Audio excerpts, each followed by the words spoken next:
But is he really the right man to continue? And if he does stay on, isn't it almost inevitable that Starmer wins the next election? I'm not sure that he will be able to stay on, even if he gets through the Grey report in the next few days and weeks.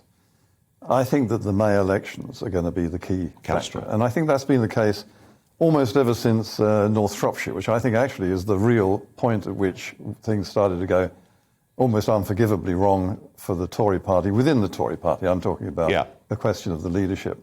That was a catastrophe which sort of came and went, but it didn't go really. It was an issue of judgment which reflected badly on Boris, and it left it lost them one of the safest seats in the country. So that, I think, will be looked back upon as the point at which things changed as far as Boris's chances of survival were concerned. And I think that if he gets through to the point of the May elections, he'll be lucky. And if he gets past the May elections without losing an enormous number of seats. Yes, and we got Wandsworth, Westminster in London, some of these big flagships. Yep. And I think sort of Tory abstentionism could be their really big problem. I mean, it's a long way off, but that's how it seems to me at the moment. Trevor,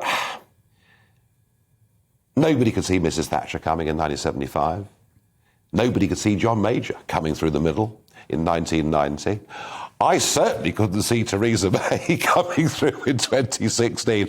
So the idea in the press that if Boris goes at some point this year, that it's either Rishi Sunak or Liz Truss, I just don't believe that. I think history shows us that big surprises can happen in Conservative leadership elections. Do you see any dark horses out there that you think could somehow bring back to Conservatism that kind of populist edge that it needs?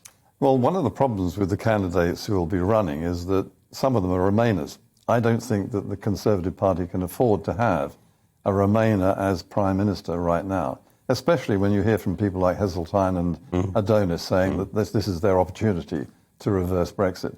He will be under tremendous, whoever it was, say it was Jeremy Hunt, wouldn't have a chance of holding the party together. This is when Boris, if and when Boris goes, there will be a seller's remorse and a huge black hole left behind, because there will be a scramble to fill that seat, and the talent, unfortunately, for the Brexit side rests in large degree among candidates who aren't very well known, but who are quite vocal and very articulate.